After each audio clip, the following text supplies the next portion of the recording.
Most easy to cook রেসিপির মধ্যে করলা ভাজি একটা রেসিপি। তো আমি করলা ভাজি করার জন্য প্রথমে কড়াইয়ে তেল দিয়ে নিলাম। আমি এখানে ননস্টিক কড়াই ব্যবহার করছি।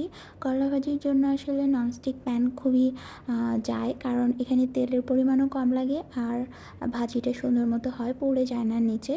তো এরপর আমি প্যানে পেঁয়াজ কুচি এবং কাঁচামরিচ দিয়ে নিলাম, এরপরে হলুদের গুঁড়ো দিয়ে নিলাম। তারপরেই আমি করলাটা দিয়ে দিব। পেঁয়াজটা আমি এই অবস্থাতেই করলা দিয়ে দিব। তো আমি করলা আসলে মিডিয়াম সাইজ করে কেটে নিয়েছি। আমার পাতলা করলা ভাজি একদমই পছন্দ না, কারণ ওটা বেশি ক্রিস্পি হয়ে যায়। আমার আসলে করলাটা ওপর দিয়ে ক্রিস্পি হবে কিন্তু ভেতরে নরম থাকবে, এরকম করলা ভাজি পছন্দ। তো আপনাদের যদি চিকন করলা ভাজি পছন্দ হয়, মানে ক্রিস্পিনেস বেশি পছন্দ হয়, তাহলে আপনারা অবশ্যই সেটা ট্রাই করে দেখতে পারেন। তো আমি আলুটাও আসলে এভাবেই কেটে নিয়েছি, মানে বেশ মোটা করে, চিকন করে একদমই কাটিনি। তারপর আমি এটা ভালো করে মিক্সড করে নিব। তো আমি একদমই রান্নাটা ঢাকনা ছাড়া করব। করলা ভাজিতে যদি আপনারা ঢাকনা দিয়ে করেন তাহলে দেখা যায় কি করলার কালার চেঞ্জ হয়ে যায় এবং করলা তিতা হয়ে যায়। এজন্য ঢাকনা ছাড়া অবশ্যই করলা ভাজি রান্না করতে হবে, এটা মাস্ট বি খেয়াল রাখতে হবে। আদারওয়াইজ করলা কিন্তু একদমই তিতা হয়ে যাবে। তারপর আমি এটা ভালো করে মিক্সড করে নিচ্ছি। এরপরে আমি লবণ দিয়ে নিব পরিমাণ মতো।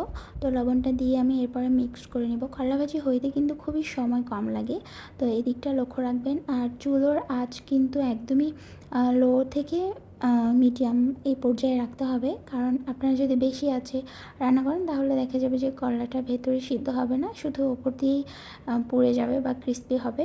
তো এটা খেতে একদমই ভালো লাগবে না। আর আলুর ক্ষেত্রে একদমই কম আলু ব্যবহার করা উচিত, কারণ এতে মজা হয় বেশি।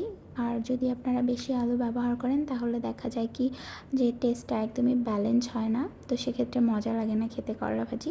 তো খুবই দ্রুত হয়ে যায় কিন্তু করলা ভাজি, আপনারা দেখতেই পাচ্ছেন।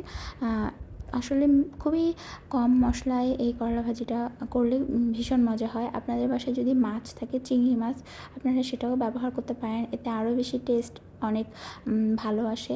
তো তারপর আমি করলা ভাজিটা উঠিয়ে নিচ্ছি। তো দেখতেই পাচ্ছেন কীরকম কালার এসেছে। আমার আসলে এই টাইপের করলা ভাজি পছন্দ। আপনাদের যদি আরও বেশি ক্রিস্পিনেস পছন্দ হয় তাহলে আপনারা সেটা অবশ্যই ট্রাই করতে পারেন।